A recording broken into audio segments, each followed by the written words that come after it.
Thank you all very much for tuning in, and I'll start by saying, Representative Topper, thank you for the work that you've been doing in Harrisburg. I know that you've been really busy, and I know that you've taken a lot of calls and texts and emails from a lot of folks in Bedford County, myself included, and on behalf of our business community. I just want to thank you as we start out for being so accessible and available and for joining us today.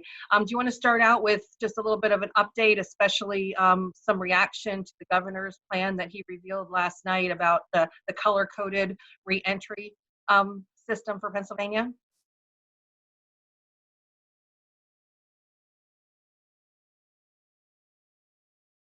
Sure. Thanks, Kelly, and thanks for this opportunity. So this past week in Harrisburg, we've really been focused on what we can do through legislation to try and move the governor a little bit. I understand that during a time of state of emergencies, previous legislators thought it was a good idea that the governor would have an increased amount of power to be able to move a little more dynamically in an emergency, and we've certainly seen that. And while I agree with that to some extent, really it's been difficult to work with the administration. They have the idea of what they want to do, and basically we've been calling, emailing, and trying to give our thoughts, but it's been tough. So we've been trying to speak kind of through our legislation. That's really the way that we can have a voice, and really you can have a voice, because that's what I do. I try and represent your voice in Harrisburg. So we've been trying to move legislation that we feel would push him in a direction of looking at balancing his approach. And while I certainly appreciate the Department of Health's view on trying to mitigate the spread of the virus, I do think that from what we've seen in terms of CDC guidelines and other guidelines from the federal government, that the steps we've taken in Pennsylvania have been more extreme. And the result of that is really hurting some of the very people that we need to be helping at this time, particularly our hospitals and our health systems, who are bleeding money right now, hundreds of thousands of dollars a day, because they're not able to do any other procedures, elective procedures. And when I say elective, surgeries, we're talking about hip replacements, knee replacements, colonoscopies, things that though they might fall in an elective category, are vital to people's health and their quality of life. And so, we're really encouraging. I know UPMC has said they want to start soon regardless, because right now there are enough hospitals and health systems that are actually laying people off because they simply don't have work for them. I don't think that's going to help them, as they're losing money. They're coming back to the General Assembly saying we need an infusion of cash. Well, there is no cash from the General Assembly right now. I mean, our budget's bleeding as well. So my concern is that the longer this goes, some of the very people that are going to need our help the most from a healthcare standpoint are not going to have it. And that only hurts when trying to mitigate and control the spread of this virus. So I just don't, I don't want us to be working against the ultimate goal, which is to keep as many people healthy as we can, while also maintaining, or at this point, rescuing an economy that is going to leave a huge hole in the system. I know we've been talking about unemployment and the unemployment for independent contractors, things that are something that's never been done before, and some of the problems with that system in terms of getting through. But really, we have to understand that at the end of the day, our unemployment compensation system was simply not designed for this kind of volume. It was not designed to deal with self-employed or independent contractors. This is something that the department, both at the federal level and at the state level, Departments of Labor and Industry, are making up on the fly. And that's led to what we're seeing about the difficulty. But at the end of the day, it's about the ability of a system to handle this kind of volume, and I just don't think it can. I don't think it's sustainable. And so in lieu of that, the only way we can get folks to have the ability to pay their bills is to get them back to work, because there's no way that the government can sustain this, nor can that system to sustain it. The governor did obviously lay out some kind of a plan last night with a little more detail, although we're still questioning some of what's going on in terms of especially the numbers. I was always under the impression that it was going to look at a county by county approach, which is how he shut things down initially. Last night, it became clear that he's looking at a more regional approach. That concerns me for our area, because even though, you know, Bedford and Fulton counties, and I'm speaking specifically the 78th district, while we might fit some of the criteria to begin reopening, you know, if we're going to be lumped in with Chambersburg and Johnstown, that's going to make things far more difficult for us. And so I'm trying to get a feel for, you know, what kind of region, what region are we going to fall into? I don't have answers to that yet. You know, 50 cases per 100,000 tests. I don't know that that's a realistic. I mean, you're talking some areas that could be months before you're able to move into, in his color-coded system, what would be considered yellow, which is the first step back, you know, to be able to reopen some parts of our economy. I was very pleased that, you know, one of the issues that I've been really strong on in Harrisburg in terms of arguing for is the opening up of our construction industry. Even spoke on the House floor about it this past week, and I said, you know, May 8th is simply too long. Thankfully, the governor last night, you know, reversed course and bumped that back 8 days to May 1st.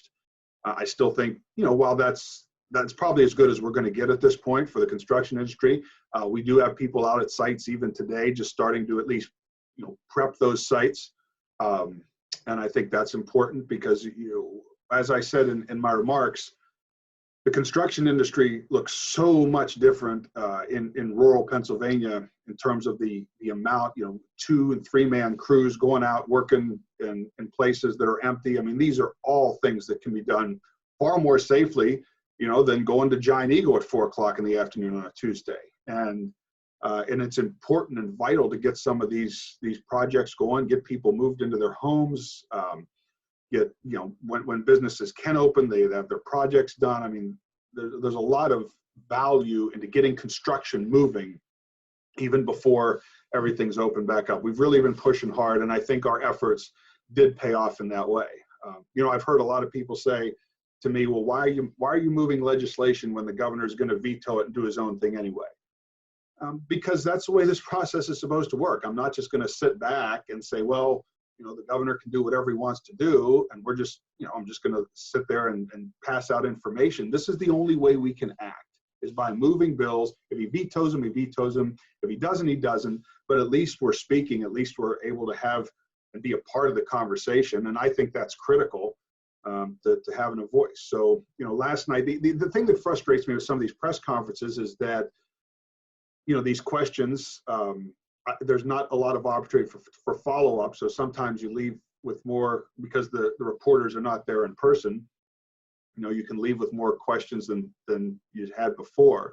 But one thing that we're trying to get a grip on is the coroners are concerned about, you know, the accuracy of the mortality rate and the numbers. You've seen some articles about that. I know the Lycoming County coroner, you know, has done a letter, and I've been in contact with Rusty, you know, here locally, and Burley and Fulton County. There's some, you know, there are questions about the accuracies of the numbers, and that's going to be concerning, because if we're going to say that we're going to move people and places to reopen based on statistics and data, we need to make sure that data is accurate. And so we're trying to find out, you know, more, press the administration for why all of a sudden we've shifted, and now we're saying there are presumed cases that are going into the mortality rate as opposed to definite cases, and you know, because that's gonna make the numbers a little bit more skewed. So that's something we're going to try and pursue next week, as well as looking at more individual businesses and industries that we can try and push to safely reopen. That's our goal. We want to do this safely. We want to do this responsibly. Here's my view. I think that what we see right now with this centralized government approach of, you know, we're going to tell everybody when they can go out, what they can do when they get there. You know, that's not sustainable. It's not sustainable in this country. It's not sustainable in this state. So we have to look at what is sustainable. And to me, what is more sustainable is to say, all right, this is what we're going to lay out as how a business can operate safely right now to mitigate the pandemic. Business owners go out, implement this stuff, and make it happen. This is what we're going to give you. This is the information. If you can do this safely, then you need to do it. And look, we did put worker protections in. I know that not everybody is coming from the same demographic background. Maybe you work at a place and you're in that group that could be the most vulnerable. We did put into legislation this week that you cannot be fired for anything, COVID related. If you need to be quarantined or because of a family member or because of your own situation, trying to protect people's jobs who are affected by this in a health way as well, not just financially.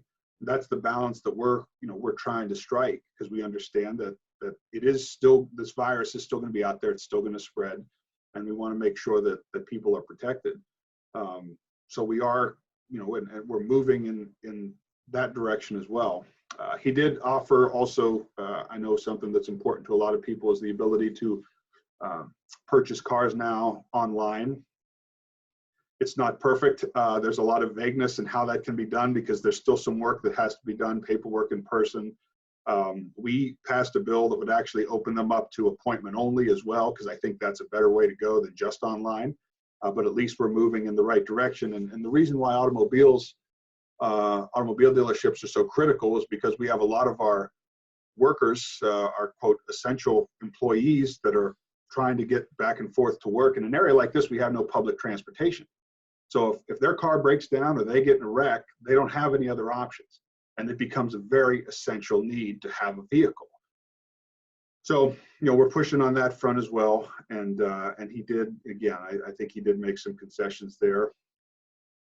And that's where we're at. And from what he said last night, the regional approach, they're going to start looking in the Northwest first.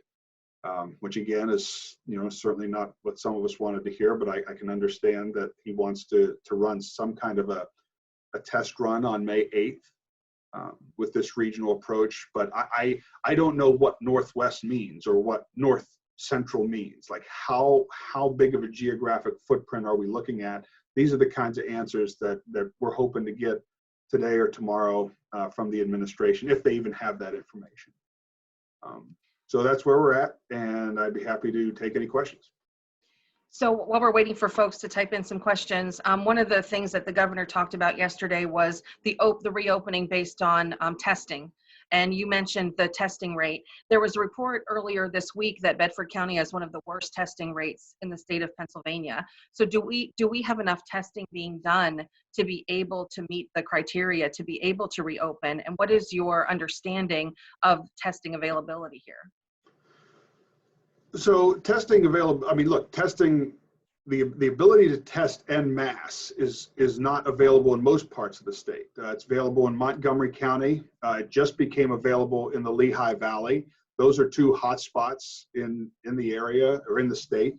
And again, that just became available in the Lehigh Valley, and they've been a hot spot since this whole thing started because of their proximity to New York. We do have testing available in Altoona, which is certainly closer than what some areas have.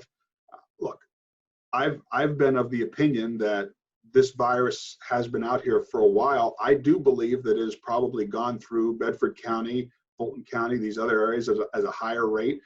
People just weren't being tested. They might not have known what they had. My concern with even at the national level with saying, well, we're going to be testing, we have to have a higher testing capacity, is I've still not heard any numbers of what that looks like. If you're not going to get tests to the most rural areas because you're going to open up the larger testing centers just in the hot spots, then we are going to be behind and lagging in tests. I mean, we're always going to be behind. But it's a matter of accessibility. And I think, if I look at where we're at in Bedford right now, they say, well, you could open everything up if you could test everybody. I mean, you're talking about a year away before that kind of capability is available. And I just don't think that's practical. Here's a question. What is being done to make sure college students get what they have taken out as far as loans to pay for, in regards to meals and hands-on lab time? So they're getting a lot of tele-instruction, but what about the monies that they've paid for meal plans, even housing, and the hands-on stuff that they need to do in labs for, like, physician's assistants, nursing, and so forth? Sure. That's going to be up to as of right now, it's up to the institutions themselves. I know from our PASHE system, the state schools, they are not taking any of the money for room and board, which is, they're saying that they're losing a lot of that money, and they are, and because there's nobody there. So I don't know which institutions are not doing, if it's any of the private colleges, they're going to make those decisions on their own unless we look at legislation that would require that. I don't know of any legislation that's out there right now. We're probably going to have to see the full effect of what that is, but I would assume that there are institutions that are waiving some of the cost points, or else sending money back in terms of rebates. But we'll definitely look into that. When the governor had his major announcement last week and about his plan to bring Pennsylvania back, part of it was raising the minimum wage. And followed up by a question from a reporter a couple days ago, he said, and I know we have some employers on this call, which is why I think this is important to hear your views on. He said that people who wanted to say they weren't going to return to work because they're making more on unemployment, with the addition of the $600 per week, that's acceptable. That's not what the Department of Labor and Industry guidelines say. So where do you see that issue standing as far as raising of the minimum wage as part of this recovery plan, and clarification of the governor's views on that? Well, the governor's office walked back those comments pretty quick, because he was essentially encouraging, UC fraud. It made national news. You had Lindsey Graham talking about it. You had senators, like national senators, Pat Toomey's talking about, look, I'm going to give the governor the benefit of the doubt, and we're all exhausted and we all say things that are stupid right now. I'm sure I have as well, and I'm just going to chalk that up to that, because certainly that cannot happen. I mean, you can't have employers basically, or employees trying to work the system. This is a system that's already strained far beyond its capabilities. Anybody who doesn't need to be on it really can't afford to be, for the system to be whole. So I'm just going to chalk that up to he made a mistake, and we'll move on from there. In terms of the minimum wage, he's talking about the recovery plan, universal health care, minimum wage. If he's going to get into that kind of a battle here, then I think that it shows how out of touch he is with the reality of what employers are going to be facing coming out of this. The idea that we're going to push after literally shutting businesses down all across the Commonwealth of Pennsylvania, if we're going to come back and then try and put mandates on them in terms of pay of any kind, I think that would be a huge mistake and further drive our economy into the ditch it's already in. So look, do I think he's going to try that? That's what he says, but I just don't see how, under any metric, that is going to be effective in rescuing our economy. When you're talking about industries, I know it's great to have the car dealers back open. It's really nice to have the liquor stores taking orders, and construction. What are the other industries that are closed in Pennsylvania that may be open in other areas that you feel could come back online sooner rather than later? Well, one of the bills that we pushed was trying to get our retail industry.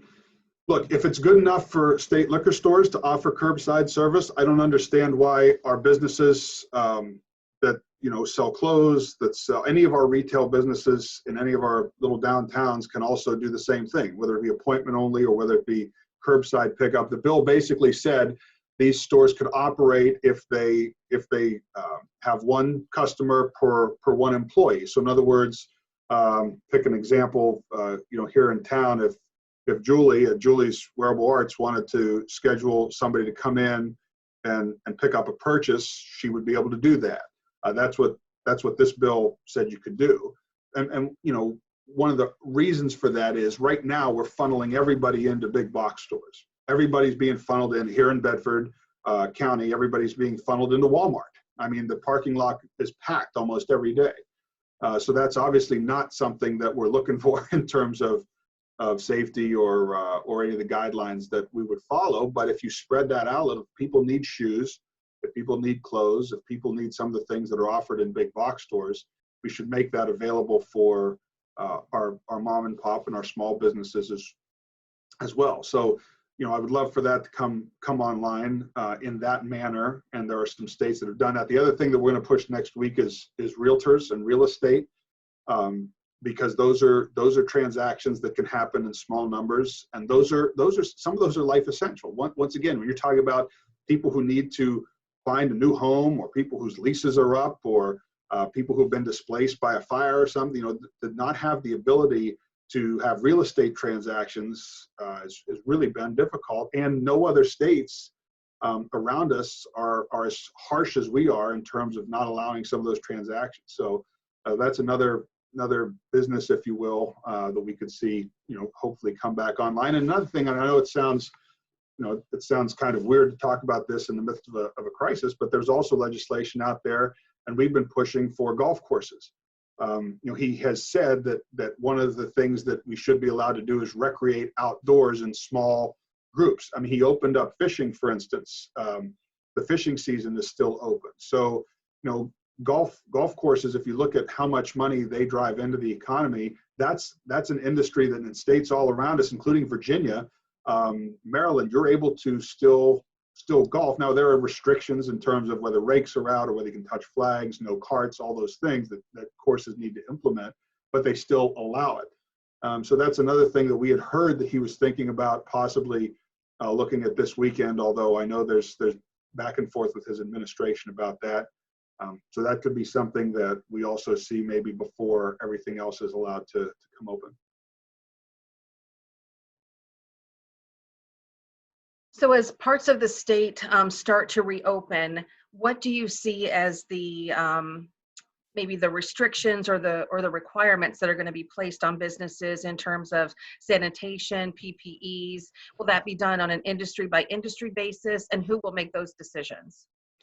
Well, I mean, right now, the Secretary of Health is still making a lot of those decisions. He did say last night that even the counties that go green, which is essentially opening up as much as possible, except for large group gatherings, which would be what I would consider the new normal over the next year. He said, look, there still could be mask requirements. There still could be sanitation requirements. So I mean, look, the Department of Health right now has the ability to, businesses that are open under their, like restaurants, they have certain things they have to adhere to those guidelines. So, I mean, they have the ability to do that. I think you will see that. I'm hoping it's done as more of a case by case, business by business, industry by industry standard, and not just universal, because I still don't think one size fits all for any of these things in terms of the ability that employers have to provide masks, and in some situations maybe don't need to, but we'll see how that goes. But I do believe that even when things begin to open up, there will still be guidelines in place from the Department of Health how to do that safely. Again, I'm hoping that it's more voluntary instead of mandated, because that way individual businesses and owners can adapt that. And I'll give you an example. So if you're right now with the mandate of closing half your registers as a convenience store, you know, if you're Sheets or your Rudders or you're one of these convenience store operators with gas, and you're a small one like there are in our areas, and you only have 2 registers, and you're limited in what you can sell in terms of product at each register, you close one down and not offer certain products, you keep them both open. Like, those are, you know, when you have only 2 registers, if you close half of them, now you're funneling everybody into one line. That doesn't make a whole lot of sense. Now, if you're a place with 12 registers and you go down to 6, that's a little different. So just to say half of your registers, which is what the current order says, doesn't make sense for every business. And I think that's why I would like to see these guidelines set out in more of a, look, this is what is recommended by the Department of Health. Adapt this to meet your own unique business operational standards. Okay, a couple more questions from those on the call. Governor Wolf was asked about extending hours of the unemployment telephone answering service, mentioning they'd added additional people, but they're still not answering calls with many people trying hundreds of times a day. Do they have any time period that people can expect getting into the system? And can they be forced to extend hours to perhaps 9 p.m. to accommodate the volume of calls? But we've asked for extended hours. We've asked for even possibly like in other states in West Virginia, universities, if there's any additional help that they can get, whether it be from Penn State or wherever they can find additional ability to answer calls, we're asking for that. But and what they are doing is they're bringing back retirees. He answered that, but what he didn't say is that they're going to extend, that the department is going to extend their hours of operation. And that's something that we think absolutely could be done with more shifts, more rotation, more bodies.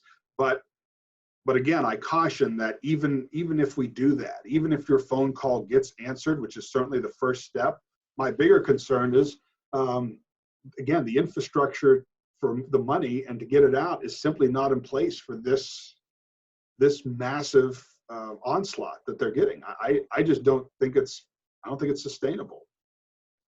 That's why we have to get some of these folks back to work, or else our crisis. I mean, there have been people who have gone well over a month without any kind of income at all, and they're looking at down the barrel at 3 more weeks. That's just impractical. I don't think our system is ever going to be able to catch up on that.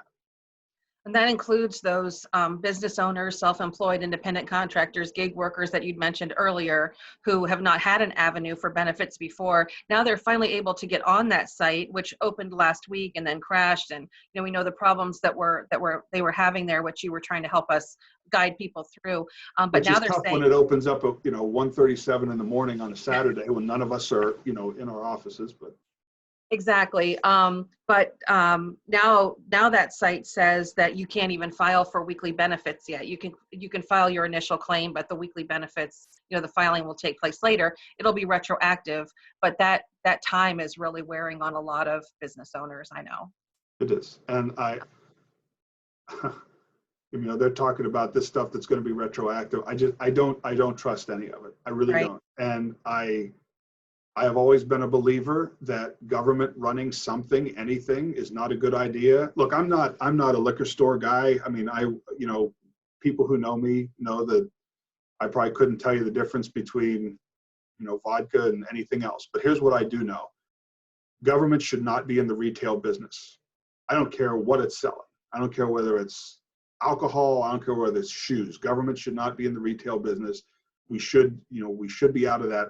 And I think we're seeing the results of that. You can see what happens. The State Store has been a disaster. Anytime they've tried to do online orders, curbside pickup, the thing crashes. You can't do it.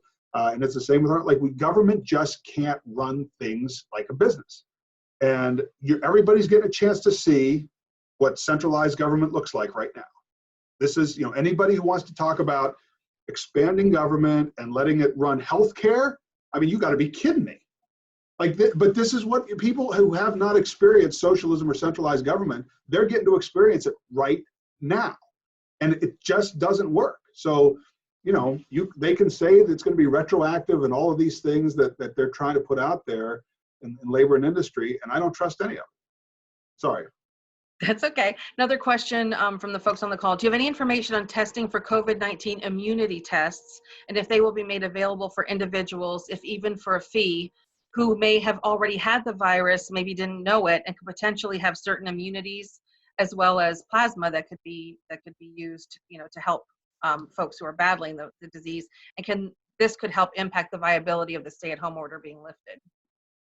Absolutely, and I would love to see that. But do I have information on that? Anything more than anybody else does? I do not. We know that the trace tests have been done actually in other countries right now and have produced results that have shown, I think the last one I saw was from Sweden, that a lot more people have had this that didn't even know they had it. So really, again, the data and the counts are probably all wrong. I mean, I don't know how else to say it. But the numbers are definitely off because, as more people are tested in that manner, find out, well, they either had it or they had the antibodies. But as far as how much of that can be available and how quickly here, I just have no timetable for that. Another question, do you have any indication of when people might be able to go to the dentist?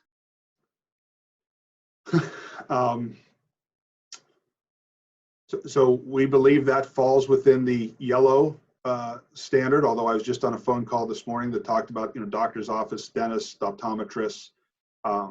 We've been, again, pushing for that to be open first, because some of that, while it is not exactly, while it can be considered elective, is still quality of life, a necessity.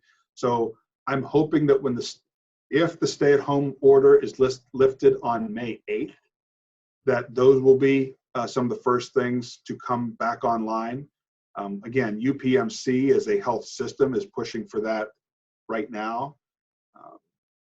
So I would say a target date for all of this would be May 8th, if the stay-at-home order is lifted statewide, and then it becomes more what county or what region you're in as to what's open and when. But I think that will be amongst the first round based on what we're seeing. But look, these dates, and even the governor said last night in his address, these dates certainly can shift based on how things go. Now, every model we're seeing is showing a lessening of the curve, or flattening of the curve, and a lessening of cases. If that continues, then I think May 8th is realistic to start. I just don't know where we're going to fall regionally in that process. So I know a big question for folks in Bedford County is big events. We have the Bedford County Fair, we have the racing season, we have fall foliage in the fall. Have you been a part of any conversations about what any kind of requirements or restrictions might be on those, and any kind of timeline to know if maybe the Bedford County Fair will be able to go on as planned? Look, I mean, even the counties that are green, according to the administration, large group gatherings will still be suspended. I would prepare, unless we are able to move and get changes out of the administration on this. I think we have to approach our season as though fall foliage, will not be able to happen. That fairs will not be able to happen, or maybe not be open to the public. If they are able to do some livestock things, and large gatherings, even in terms of high school sports in the fall, could be done without fans. Mm-hmm. All those things, I think, are real possibilities. Had another call. Do you know of folks who are actually receiving the additional $600 a week for unemployment that is guaranteed under the CARES Act, but it needs to be implemented by the state? Are you aware that folks are actually receiving that? Yes. Okay. I'm also aware of people who are eligible for it who have not received it yet. Not received it yet. We're waiting. Just a couple of comments from the first question about the colleges. Someone responded that Pitt has returned room and board money, but Penn College, which is under Penn State, has not, and that includes $45 an hour for lab time that students are not getting. That's just an FYI to you, I guess. I mean, look, I think that if we have to go back, I mean, there's certain things that we have to watch and see what universities are doing before we go back and say, all right, this is how this has to happen. And I'm sure that will come up. Another follow-up question to the group discussion. What qualifies as a large group right now? It's just 10, right? But yeah, I mean, currently we're still at 10. At one point it was 50, but I can guarantee you what doesn't qualify as a group is what we have through this area, say for fall foliage or any kind of mass, for fans being able to go and watch any kind of an event. And look, I'm trying to be honest here. I mean, I think that my own personal beliefs of what that is really not consequential here, because some of these are going to be federal guidelines too. And as of now, that's not just a state thing. That's a federal guideline and mandated guideline as well. Question about manufacturing. Our industry has approximately one person per 2,500 square feet, with basically no walk-in traffic, rather than a single, one person at a time per month. Walmart states that they want 5 people per 1,000 square feet. So the question is, when will basic manufacturing and service get a break? Well, I mean, in terms of a break as far as being open, or in terms of a break as far as? Yes, I think they're saying, like, if there can be 5 people per 1,000 square foot shopping in Walmart, why can't industries that have 1 person per 2,500 square feet be back in business? Well, now again, that's the bill that we passed out of the House this past week, which said that if you can meet the standards of CDC guidelines, you can reopen as a business. Retail, or what we did with Senate Bill 613, was all businesses that can operate in those CDC or CISA guidelines. Look, I mean, there is no logic to it. There's no logic, and I don't think there's any scientific. I've been accused down there of not believing in science. I think it absolutely is believing in science. I mean, everything that they're telling us from the CDC is scientific. This isn't Jesse Topper just making it up out of thin air. I absolutely don't see any reason why you can't operate safely in that manner as an industry. So when all of this first kind of hit Pennsylvania, there seemed to be a lot of cooperation, bipartisan, working together kind of thing. The longer this goes and the higher the stress level rise, it seems to be becoming more and more partisan. How do you see a path forward for Pennsylvania in trying to strike that balance between keeping people safe and healthy and getting people back to work? Well, ultimately, I think there's 2 reasons for that. First of all, when this first happened, it was new, and everybody is trying to grapple with the immediacy of what we had to do. We had to have an emergency education code. We had to have some elections reform to move our primary from April 28th and deal with those. And the things that we kind of came together and worked with the administration was a recognition of what role the legislature has to play in this process. And the governor acknowledged that in those areas, the legislature needed to act. Any time that the administration and the legislature have engaged in meaningful conversations, we have produced good results. The problem becomes when one department acts, and particularly the Department of Health, acts in a way that is completely void of any other input, then you're going to have a problem. I mean, there are more. I don't care what the problem is. There are more than one way. There's always more than one way to deal with it.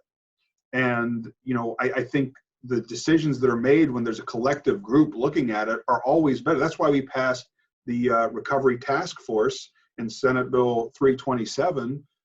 The reason there was a task force is because, all right, look, if the entire General Assembly is too unwieldy, there's just too many people to involve, then we're willing to give you a smaller group to work with, but there has to be some kind of a voice because we represent the people. I mean, look, we live in a republic, a representative republic, where the people have a voice through their leaders. If you shut that voice off, I don't care if you're the smartest human being in the world, or at least you think you are, you're not going to produce the same kind of results as if people work collectively together. The longer this goes, what you're really seeing is you're seeing the ideological divide of what government's purpose is. Is government's purpose to keep everybody safe at all costs? Or is government's purpose to not pick winners and losers, educate the public, but create a playing field where people can operate and make their own decisions? I mean, that's really what this comes down to. There's an ideological divide of the role of government. I don't believe government can be trusted to control everyone's safety, the economy. It can't be in that kind of a control state. And what we have seen when that happens, we've seen a waiver process that has had no transparency and no criteria, which means we are picking winners and losers. We have picked Walmart as a winner, and we have picked mom and pop business store as a loser. We've picked fast food restaurants as winners because they come in built-in drive-throughs. We've picked other restaurants, as losers. That is just simply not what we're to be doing. We've picked, we've allowed industries from other states poach business from our states, because we are having right now, everything funnel through one person. And look, I think it's very important during times of pandemic to listen to medical experts. I really do. But those medical experts are experts in one field, medicine. They're not necessarily experts in public policy that affects every other walk of life. The more people you have in these conversations, the better it can be. So is it partisan to a certain degree? I guess. And I guess that comes because we all have a different idea of the role of government. And I think at the end of the day, it's going to come down to what the people want. If the majority of people put their trust in government to keep them safe and to provide for their financial needs for themselves and their family, then guys like me are going to be in the minority or not be in there at all, because that's not what I think the role of government should be. And that's fine. That's why we have elections. But I think that's a dangerous path to go down. And I'm hoping that as we move forward, there is more, collaboration between the people and their leaders. Okay, another question. Is the state considering additional monies for the COVID Working Capital Access, the CWCA loan program? Yes, but, we are considering that, but the first thing we need to do is we need to stop digging. So right now we're trying to freeze all contracts, all grant money, and stop the outflow of money and anything that we don't absolutely have to have leave the General Assembly's budget, the general fund budget.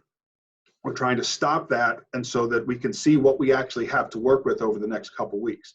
I think we're going to do a stopgap budget in May. It's due by June 30th. I think we're going to try and get a budget done in May that takes whatever monies we think we're going to have, very conservative estimates, and can get us through till January, February, and then try and do a supplemental budget, because we're going to have no idea of our revenues. We pushed all the tax deadlines back until July.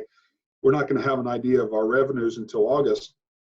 At that point, it's going to take a while to put a new budget together. So is that being talked about, for businesses? Yes, but as of right now, we're very limited in the funds that we can put out there for a program like that. And here's the other thing I'll say about funds. So we have supposedly $5 billion coming from the federal government, right? We don't know how that can be spent, and we don't know if it can all be spent through the silos that already exist in state government. In other words, so one of the things we're going to be looking at next week is, do we need to create new programs that fit that money? Because all of that money comes with strings attached. So we need to make sure that we actually have those strings available to us here in order to get that money out. Or if it already fits in a program like that one, maybe we can infuse money directly from the feds into that program. But until we start getting more guidance from the federal government as to how we can spend that money, that money will be out there. When you talk about looking at all the money going out and kind of assessing, where does that leave entities like state parks? It leaves them in a spot where they're going to be very uncertain for the next couple of weeks as to how much money we're going to have to allocate to that. Conservation districts I know are concerned. I would think that nobody is going to be receiving more money than what they were scheduled to receive. We're trying to make sure they're not receiving less money right now. But the special funds, so there are special funds that are out there in the budget that go to specific entities. But those funds can also be moved to come back online to pay general expenditures out of the general fund. So right now we're trying to freeze anything that could go out of those special funds in case we need to tap into those for things that we have to address, more immediately. Okay, we want to give folks another kind of a last chance to ask any questions that they might have before we have about 10 more minutes with Representative Topper here. And as we're waiting for folks to ask any final questions that they might have, what are going to be your biggest priorities? What does your schedule look like in terms of being in session, and what do you expect to be working on in the immediate future? Well, we, as an appropriations committee, which I sit on, next week really starts the budget process for us. If we're going to have something ready to go in May, some kind of a stopgap budget, that work needs to start right now. And so I think that over the next 3 weeks, when we're going to be in session every week, we've added days. And that's one of the main reasons is we have to start figuring out a budget picture for this year, because we're going to have to come up with a plan that takes us to a place where we think we're going to have a better idea of our revenues, but we also have to have some kind of a budget in place by June 30th. I think the most prudent approach is to try and get that done in May as quickly as we can, identify, what are the essentials that we can, that we can have paid. Because other people that are accountants, for instance, school districts have to have their budgets done at the same time. They have to have an idea of what they're going to be getting. There's no way they can come up with their budget if they don't.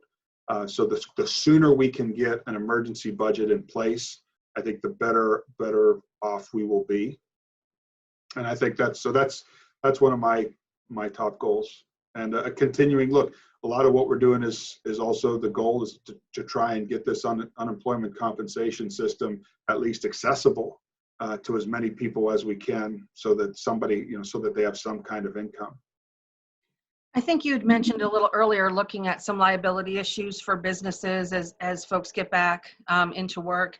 Have you all discussed any liability issues about companies who maybe put their regular production aside to do PPEs or other things to help with the coronavirus to protect them in the event of any future lawsuits based on producing a product that maybe they didn't do before? Yes, we have looked into that reform for businesses. We've also looked at it in terms of our healthcare workers, because hospitals were, ready to move people around. For instance, maybe somebody was an operating room anesthesiologist or nurse, and they're moving them to the emergency room. And we're trying to build in protections for them as well from lawsuits. Unfortunately, I'll put it quite bluntly, we didn't have the votes. The trial lawyers got involved, and we haven't been able to get that across the goal line. Another question, where can we locate the official guidelines for opening our business in the state of Pennsylvania? Well, the guidelines is the governor late, you mean in his speech last night? I think as we go forward toward opening, where will companies get the information about what their requirements will have to be, when they can open, and what they need to do to be open? So some of those will be, for instance, the Pennsylvania Automobile Dealer Association, I know, has been putting out stuff to their members about how to operate their online sales as they get information. So the places you can continue to look are, my website and Facebook page, the governor's website and Facebook page in terms of what they're putting out, the Department of Health guidelines, DC, any kind of any of those websites should put out the most accurate information, but also depending on what industry you're in, some of these things are industry specific, and I just used that example of the PAA getting information to their members. If you have that kind of a government relations avenue, an association that deals with the administration, those are always great resources, because they're going to be specifically looking at your needs as an industry, whether it be the Restaurant Lodging Association. So if you have those kind of contacts, try and put that put that to work. I would add to that the Pennsylvania Chamber has an initiative called Bringing PA Back, and they have weekly meetings with many of the associations that you just mentioned, as well as chambers of commerce, and they're trying to provide as much information to businesses as possible. So I would check the links that we have from our information to the PA Chamber, and also those specific industry associations that Representative Topper mentioned. Is there any discussion related to when public libraries will reopen? Is that Matt's question? Yes. Look, I mean, unfortunately, those are going to be the last places. Those are going to be the last kind of places, I think, to reopen those public centers, if they do open under certain restrictions, maybe by appointment, or maybe you could keep. I mean, look, as far as I'm concerned, they should operate just as any other retail. If there's guidelines to say how many people can be in there at one time, So, but as of right now, they would fall on a list that would only be in the green category. It would not be in the yellow category. That's my understanding. So, unless we can get that moved, or unless we can build in exceptions, those would be cases that would be in his plan when a region can operate under the color green. And listen, I'm using the governor's terms as far as the colors; those are not mine. Back to the other question about back to the other question about the guidelines. There's also a state portal, I think, for PPEs if businesses want to find out where they can purchase them, like a business-to-business portal. Do you want to mention that? Yeah, I don't know what it is off the top of my head. I know it's out there. Getting equipment, let me know, and we'll see if we can look into that portal for you. I just don't have it off the top of my head. I think it's on the DCED website, and we can put a link on our site to it as well. And I think you can also, if you're a local company who makes any of those products, you can be put on that portal for folks to contact you to buy them as well. Right. So we have about 5 minutes left. Representative Topper, do you have anything else that you'd like to say today? Any closing comments?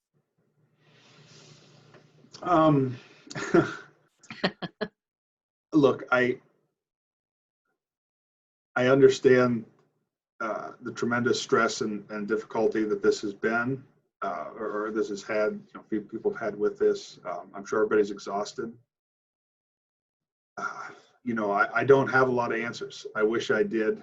I wish I had concrete dates. I wish I had concrete information about things like the fall foliage, high school sports, the fair, when businesses can reopen, how we're going to fall regionally. I just don't have those answers. The only thing I can say is that as we get information, you'll know it. You're going to know what I'm trying, what I'm fighting for. I've been pretty open on my Facebook page and website. You know where I vote, where I'm going to be. You can call the office. Everybody's got my cell phone number now, I think. If you need information, that's what I'm going to try. I'm going to try and be honest. Well, I am going to be honest with everything that I have. It's just a lot of information that, I don't. So hang in there as best as you can. It's been heartbreaking. None of us want to be representing ghost towns, and it's been difficult. I think this budget process is going to be exceptionally difficult, and I just hope that we can get through it. And I believe that we can. I believe that we're going to have to really dig down deep in terms of reforming some of the ways that we operate in government. We're going to have to become. I've said this for years. We need to become more efficient, but sometimes until you absolutely have to, those kind of calls are tough to make. But we're going to have to make some, and I hope that everybody can stay safe, but also have a quality of life that's worth staying safe for. And we're going to have to continue to balance that. And I think we're in for a very long year and a difficult year, but it's something that if we could come out on the other side of, which I believe that we have that ability, then we're going to be pretty strong after that. We appreciate you taking your time today, and we look forward to seeing you again soon. Sure. Thank you, guys. Thank you so much, Jesse. Yep. Take care. Thank you, everybody, for participating in today's call. We will post a recording on our website for folks who weren't able to listen, and keep watching the Chamber information for future events and programs. Thank you.